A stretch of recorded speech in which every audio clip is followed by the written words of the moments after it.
नमो तस्स भगवतो अरहतो सम्मा संबुदस्स। नमो तस्स भगवतो अरहतो सम्मा संबुदस्स। नमो तस्स भगवतो अरहतो सम्मा संबुदस्स। साथियों, आज हम जानेंगे अनंत लक्षण सूत्र। हिंदी में अनुवाद होता है अनात्म लक्षण सूत्र। प्रस्तावना है, सभी मनुष्यों को अनात्म लक्षण समझने का कठिन प्रयास करना चाहिए। अत्त भाव एवं अत्त संज्ञा से पूर्ण रूप से छुटकारा पाने के लिए सम्यक संबुद्ध ने उस सत्य को साक्षात्कार करके प्रकाश में लाया, ताकि उच्चतर प्रतिवेदन की भावना करके उत्तम ज्ञान प्राप्त हो और दृश्यमान धर्मों का परीक्षण कर उनका संपूर्ण ज्ञान हो, चित्त के सभी आसुओं से पूर्ण विमुक्ति हो। इस शिक्षा का ज्ञानपूर्वक अनुसरण करने की इच्छा करने वाले इसके शुभ फलों को सिद्ध करने हेतु इस सूत्र का पाठ करें। ऐसा मैंने सुना, एक समय भगवान वाराणसी में इसी पतन में मृगोद्यान में विहार कर रहे थे। वहां भगवान ने 5 भिक्षुओं के समूह यानी पंचवर्गीय भिक्षु को आमंत्रित किया। भिक्षु, रूप यानी शरीर अनात्म है। यदि रूप आत्म होता तो यह हमें कष्ट नहीं देता और हम अपने रूप के बारे में यह कह पाते मेरा रूप ऐसा हो, मेरा रूप ऐसा न हो। परंतु क्योंकि रूप अनात्म है, रूप हमें कष्ट देता है और हम रूप के बारे में यह नहीं कह पाते मेरा रूप ऐसा हो, मेरा रूप ऐसा न हो। भिक्षु, वेदना अनात्म है। यदि वेदना अनात्म होती तो यह हमें कष्ट नहीं देती और हम वेदना के बारे में यह कह पाते मुझे ऐसी वेदना हो, मुझे ऐसी वेदना न हो।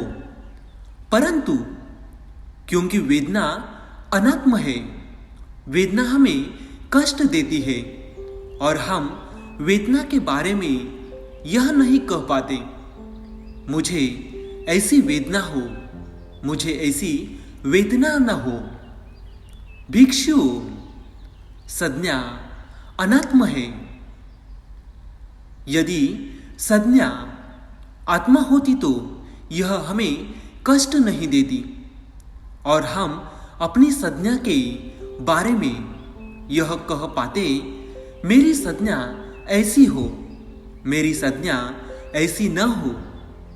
परंतु क्योंकि संज्ञा अनात्म है, संज्ञा हमें कष्ट देती है और हम संज्ञा के बारे में यह नहीं कह पाते मेरी संज्ञा ऐसी हो, मेरी संज्ञा ऐसी न हो।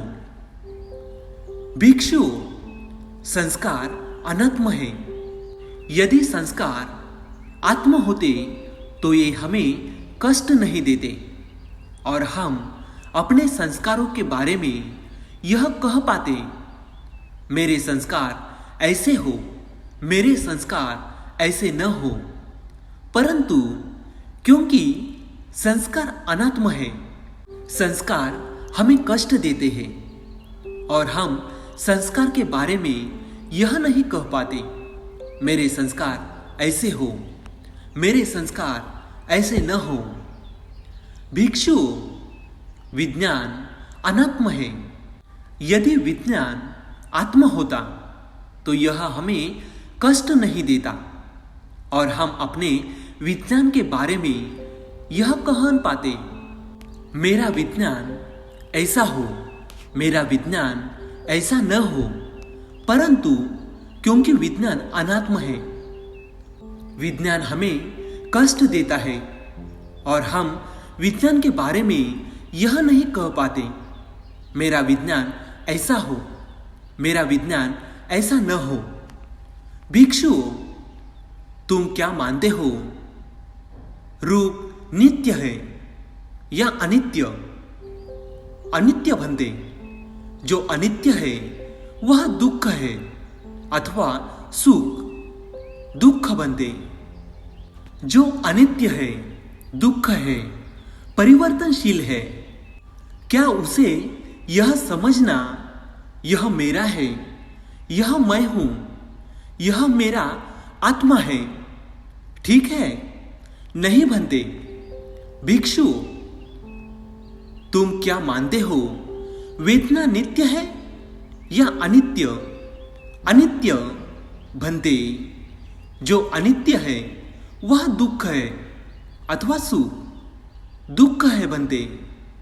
जो अनित्य है, दुख है, परिवर्तनशील है, क्या उसे यह समझना यह मेरा है, यह मैं हूं, यह मेरा आत्मा है, ठीक है? नहीं बनते। भिक्षु, तुम क्या मानते हो? संज्ञा नित्य है या अनित्य? अनित्य बनते। जो अनित्य है वह दुख है अथवा सुख, दुख बनते। जो अनित्य है, दुख है, परिवर्तनशील है, क्या उसे यह समझना यह मेरा है, यह मैं हूं, यह मेरा आत्मा है, ठीक है? नहीं बनते। भिक्षुओं, तुम क्या मानते हो? संस्कार नित्य है या अनित्य? अनित्य बनते। जो अनित्य है वह दुख है अथवा सुख, दुख है बनते। जो अनित्य है, दुख है, परिवर्तनशील है, क्या उसे यह समझना यह मेरा है, यह मैं हूं, यह मेरा आत्मा है, ठीक है? नहीं बनते। भिक्षुओं, तुम क्या मानते हो? विज्ञान नित्य है या अनित्य? अनित्य बनते। जो अनित्य है वह दुख है अथवा सुख, दुख बनते। जो अनित्य है, दुख है, परिवर्तनशील है, क्या उसे यह समझना यह मेरा है, यह मैं हूं, यह मेरा आत्मा है, ठीक है? नहीं बनते। इसलिए भिक्षुओं, जो भी अतीत, अनागत या वर्तमान रूप है, फिर भले ही वह आध्यात्मिक हो या बाह्य, स्थूल हो या सूक्ष्म हो या पृष्ठ, दूरस्थ हो या निकटस्थ, ऐसा सभी रूपों के विषय में यह ना मेरा है, ना यह मैं हूं, ना यह मेरी आत्मा है, ऐसा समझना चाहिए। इस प्रकार भली भांति समझकर चिंतन मनन करना चाहिए। जो भी अतीत, अनागत या वर्तमान संज्ञा है, फिर भले ही वह आध्यात्मिक हो या बाह्य, स्थूल हो या सूक्ष्म ही हो या पृष्ठ, दूरस्थ हो या निकटस्थ, ऐसा सभी रूपों के विषय में यह ना मेरा है, ना यह मैं हूं, ना यह मेरी आत्मा है, ऐसा समझना चाहिए। इस प्रकार भली भांति समझकर चिंतन मनन करना चाहिए। जो भी अतीत, अनागत या वर्तमान संस्कार है, फिर भले ही वह आध्यात्मिक हो या बाह्य, स्थूल हो या सूक्ष्म ही हो या पृष्ठ, दूरस्थ हो या निकटस्थ, ऐसा सभी रूपों के विषय में यह न मेरा है, न यह मैं हूं, न यह मेरी आत्मा है, ऐसा समझना चाहिए। इस प्रकार भली भांति समझकर चिंतन मनन करना चाहिए। जो भी अतीत, अनागत या वर्तमान विज्ञान है, फिर भले ही विज्ञान के विषय में यह विज्ञान न मेरा है, न यह मैं हूं, ना यह मेरी आत्मा है, ऐसा समझना चाहिए। ऐसा समझकर उस पर भली भांति चिंतन मनन करना चाहिए। भिक्षुओं, ऐसा देखते हुए, ऐसा चिंतन मनन करते हुए ज्ञानी यानी विद्वान आर्य श्रावक रूपों के विषय में निषेध यानी वैराग्य, उदासीनता प्राप्त करता है। वेदना के विषय में निषेध प्राप्त करता है, संज्ञा के विषय में निषेध प्राप्त करता है, संस्कार के विषय में निषेध यानी वैराग्य, उदासीनता प्राप्त करता है, विज्ञान के विषय में उदासीनता प्राप्त करता है। इस उदासीनता से उसे उसके प्रति वैराग्य होने लगता है। इस वैराग्य की दृढ़ता से वह एक दिन मैं सभी दुखों से मुक्त हो चुका हूं, ऐसी धारणा बना लेता है। तब वह जान जाता है मेरा इस संसार में आना जाना यानी जन्म परंपरा समाप्त हो गया, मेरी धम्म साधना भी सफल हो गई है, मैं कृतकृत्य हो गया। अब यहां मेरा कोई कर्तव्य अविशिष्ट नहीं है। भगवान ने यह देशना की।